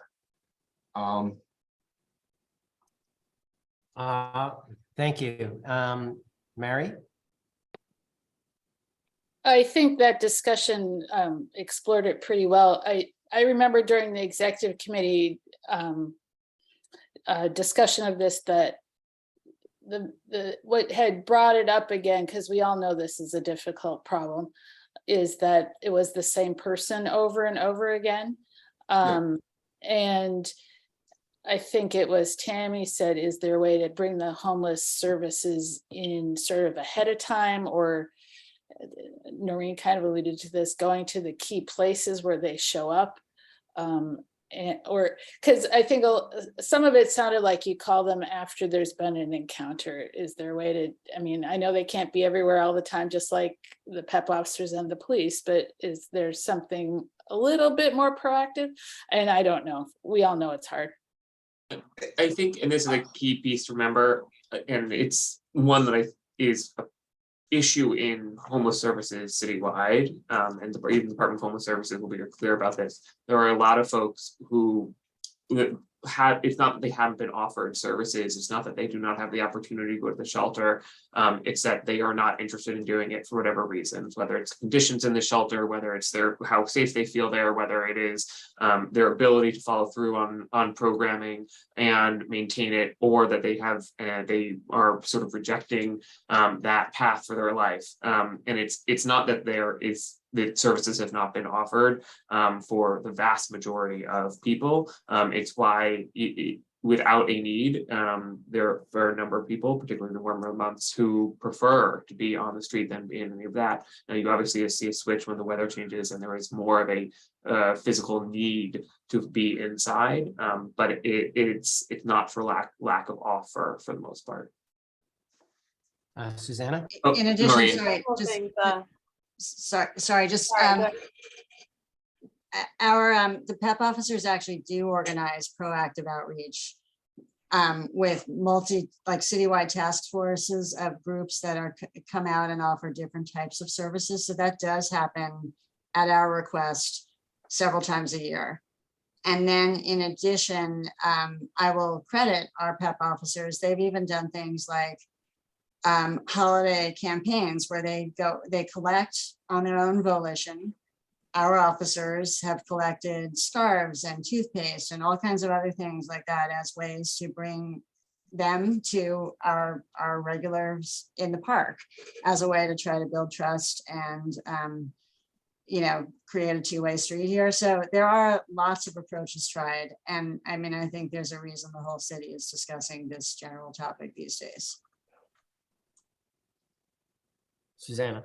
Yeah, we know that New York City has the legal right to shelter. Anyone who wants shelter must by law be granted it. And so the unsheltered homeless is an ongoing problem. I had a quick question, which is, does the Manhattan Outreach Consortium include the park in its catchment area? Are you familiar with that? Perhaps that is the group that actually comes several times a year. But I'm not certain. I don't know it by that name. I don't know. Okay, well, Right. there's a CUC. There are 3 organizations in Manhattan that have been given the role of being the Manhattan Outreach Consortium, and their job is to go around the catchment area south of 59th Street to reach out and try to engage with unsheltered homeless people. I don't know that they do patrols in the park. I've seen them across from Pier 40, working with an individual. So okay. I've seen them within the past year. I've seen them right across from Pier 40 working with an individual. And so I think so. Okay. Unless I was mistaken. I think that's who they were. Okay. I'm sorry. This is usually raised at the district service cabinet meeting, and there's basically 2 of the agency. I don't recall the names. Well, that come to the park CUCS, there, and they provide a monthly report. Yeah. So CUCS is the organization that oversees the Manhattan Outreach Consortium, and then Riverside Goddard is subcontracted by them. I think it would not be a bad idea to reach out to the Manhattan Consortium to ask them to include the park in its catchment area. I don't know if that's beyond their capacity. Nick, that's great. At Riverside Goddard, I recognize as having been part of outreach here. Right. But maybe it's independent. I think that's a great idea. They are contracted to do it, but I don't know if the park is beyond their capacity. And the other, this is a really small note, which is that there is now a drop-in center for unsheltered homeless. Anyone who would like services can go 24/7 to West 14th Street, 112 West 14th Street, and have a shower and a meal and a lounge share for the night. So, I mean, that's not really helpful in this body, but if you happen to run across anybody, you can certainly You don't even have to take services there. You can just go use a shower and do. That's right. You don't reading. have to connect with the case manager or anything. You can just go in and get something comfortable and leave. And I knew about that one that was come up, and I have noticed, or at least I believe I've noticed a difference in the park since that's opened. I think Oh, people that's are interesting. taking Well, it's only been advantage of open it. for about a month. So Right. if you're already seeing effects of that, that's great news. Thank you. Just wanted to share all that. Great. Any other questions about it? Seeing none, we're going to move on to the next issue, which should be, it's not just a little quick discussion. Just a sanitation updates. Some folks were wondering if there is a garbage plan in place for Gansevoort, given that it's going to be coming up soon. And we know there was a little bit of nuance involved with Little Island's garbage. And then Mary might want to speak a little bit about a concern that happened down by her place at Lilac with some garbage. But let's talk about Gansevoort first. If Robert, if you want to just keep it's a pretty short answer, which is yes, we have a garbage plan. It will be incorporated as part of the park's larger trash management plan. Brought down, I think, to Pier here to our compactors at Pier 40. We have a plan to manage our trash. And everything's working well with Little Island now. I guess Jeffrey, that's your area. Everything is. We haven't seen any problems. I don't know, Mr. LaFrancois, if you have anything to add to that. None observed. So to me, that means if I'm not hearing it or seeing it, then I've kind of forgotten about it, frankly. So that's okay. And Mary, if you want to just mention what you mentioned in the executive committee about garbage. Yeah, I hadn't really thought it important enough to bring up, but when I heard there were some other concerns in other areas, the city vineyard has a dumpster that they roll out to the lay-by for pickup. And we've sometimes found it out in the traffic lane on West Street when we come in on Sunday mornings. And we roll it back, but it's on wheels. It's really easy for it to roll away again. And I've never been able to get a contact myself with City Vineyard so that I could alert them that there's an issue. So maybe it's just a matter of passing it along. We definitely can share that. And Mary, I think again, I will say this as I said earlier, you have your tenant coordinator. If you see any issues like this, particularly with an issue with a fellow tenant, you don't have to wait for an advisory council meeting. The faster you tell us, the more quickly we are able to address it. Waiting to roll it out at a meeting instead of just reaching out, shooting a quick email to Rashi to give our heads up so that we can work with our ops team and real estate teams to address it is the fastest way. All of you can reach out to any of us also. The sooner we know about things and the more in real time we know about them, the better we are able to address them. But we certainly will follow up on that one. Thanks. Great, and I do appreciate the extra garbage cans you put by Morton Street, and it seems like the bikeway's working out well. The city bike station's working out well there, and you guys are certainly much quicker to give us the trash cans when asked than Department of Sanitation is. So thank you for that. Another very quick item here is, both Tammy and I have noticed, and really the season's over, but the boats do blast their music as they come into the port at Pier 40 on the north side. It's not on for very long, but it's very loud. It might be 5 or 6 minutes. And when I mentioned that, Tammy mentioned that down by the Battery, very close to shore, they're also blasting their music. And we just wanted to bring it to your attention. It's over. I do call the 242 number. I have logged it. And it doesn't happen with every boat. It usually happens on a weekend night on a Saturday, not on never on a weeknight, but it's something that we should bring up, maybe bring Hornblower back and ask them what's going on. And Tammy, I don't know if you wanted to add anything about what's happening off the Battery. I would, I'm happy to. Thank you very much, Dan. For the residents along Battery Park City, that's where they feel and hear it the most. They've been as close as almost literally throwing distance from the shoreline as they're going up. And so that's a violation. But the problem that you have as a community board is we advise the residents to call 311 or file a complaint. by the time somebody goes out to see that complaint, the ship's docked.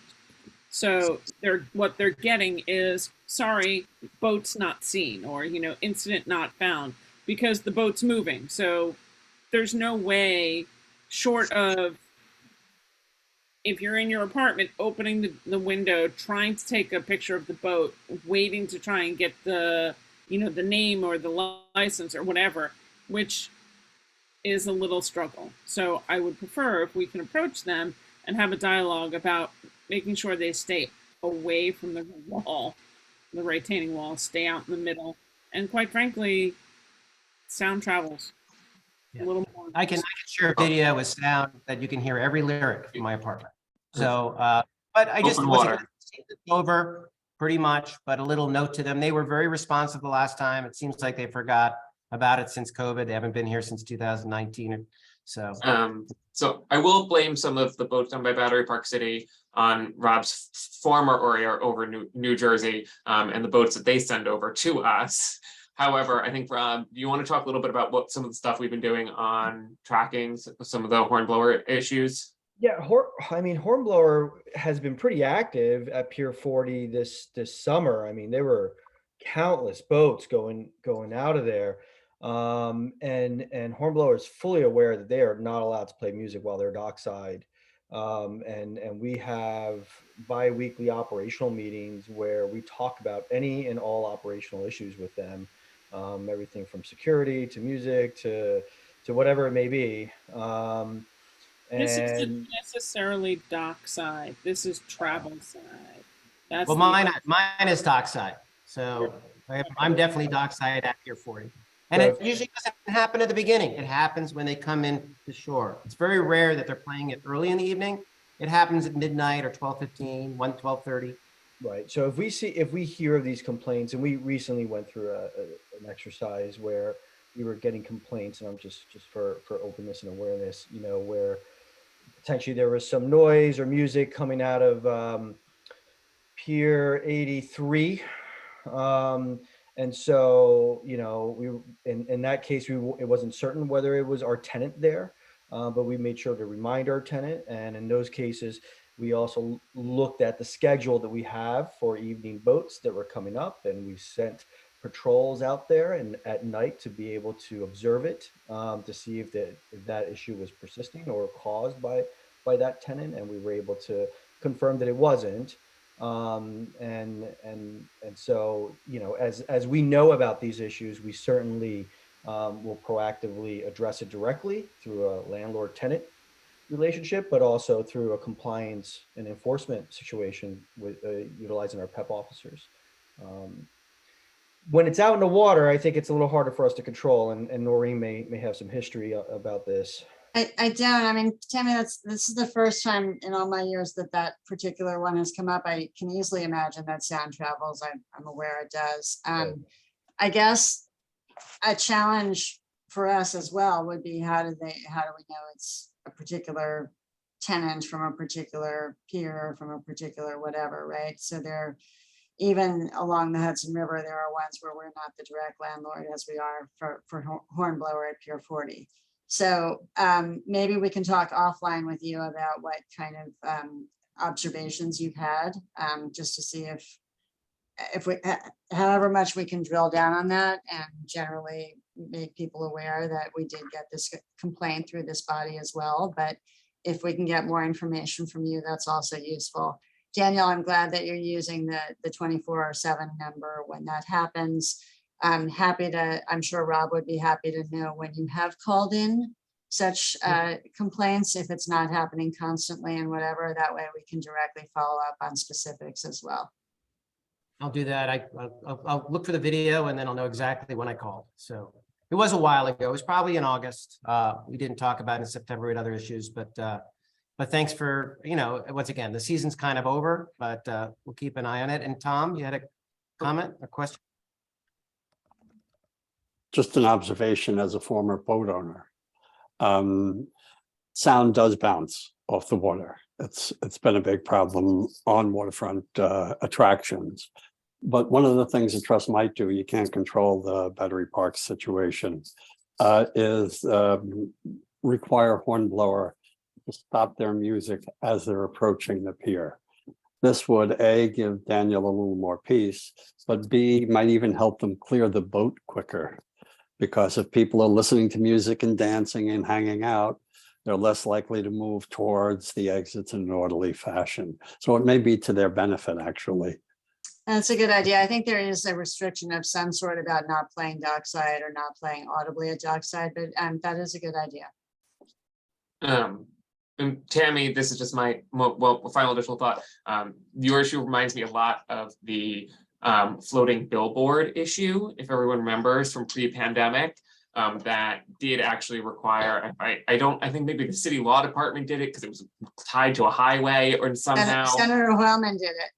Well, I know, and he had a bill, but I don't know who actually, if his bill actually got into law. So I think there's you might want to think of some other pathways to look into it, because it seems a very similar problem of boats going by that no one knows exactly whose they are or where they are, but addressing it holistically is easier.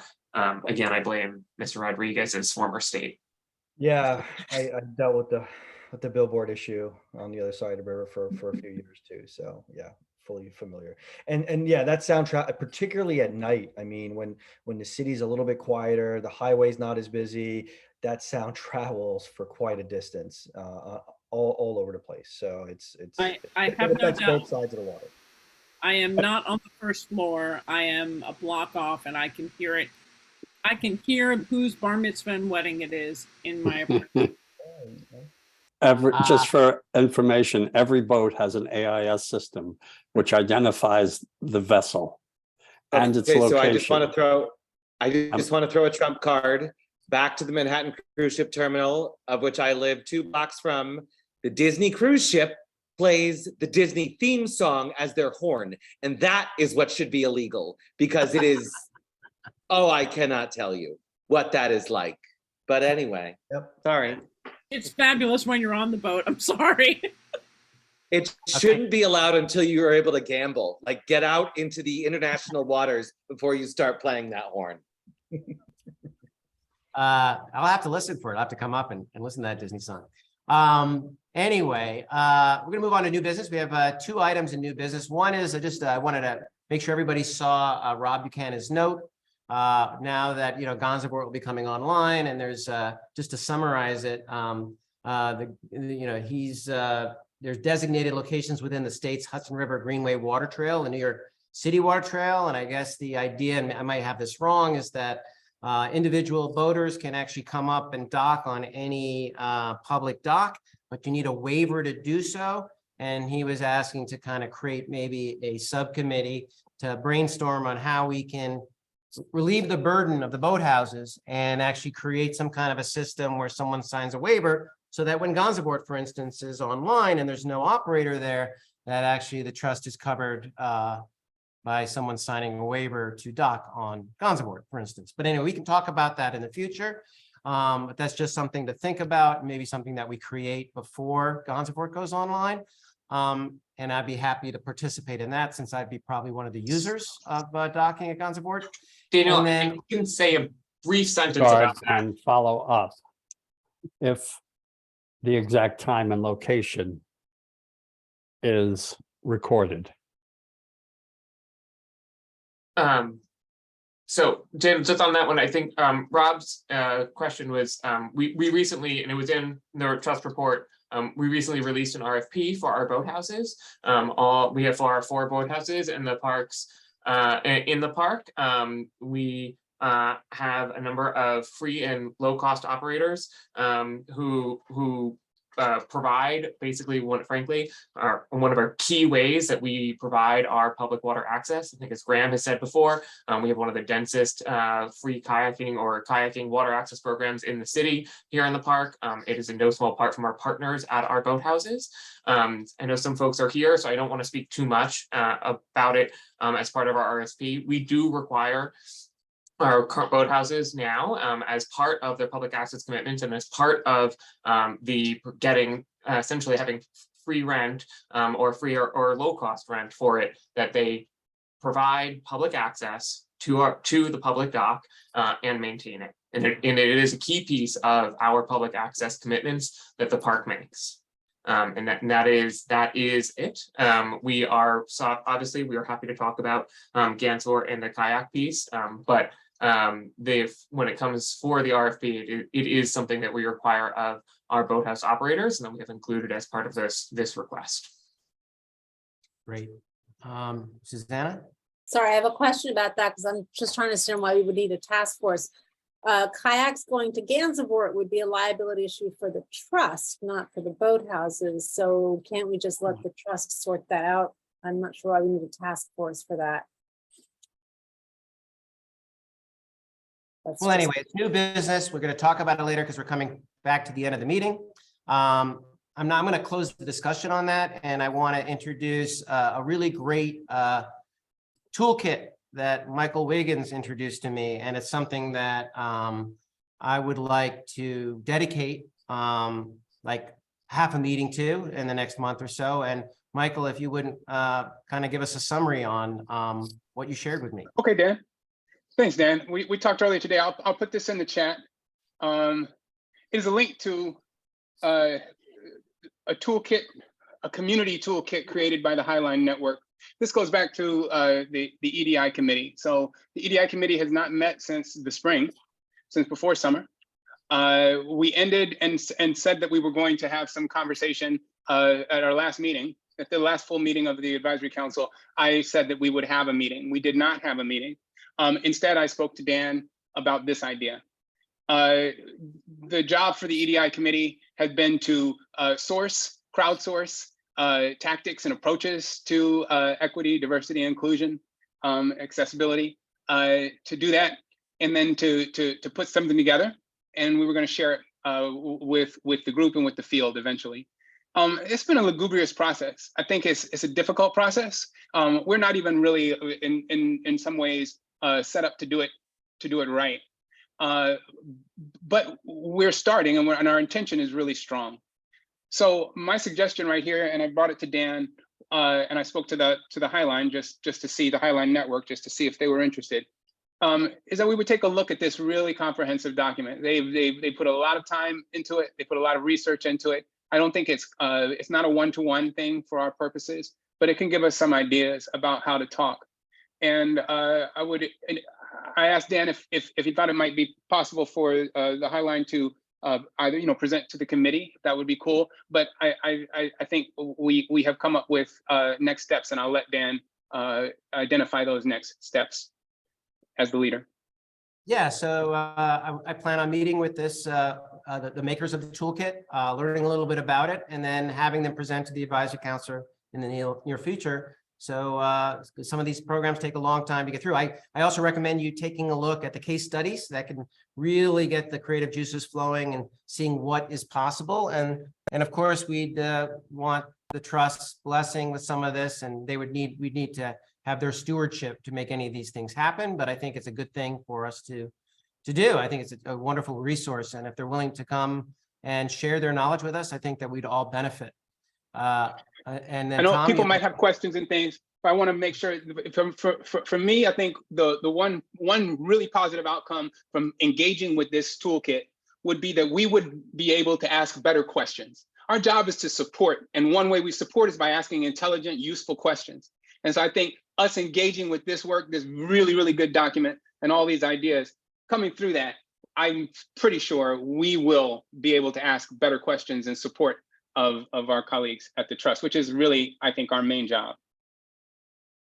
It's an inspiring toolkit. I recommend it to everyone.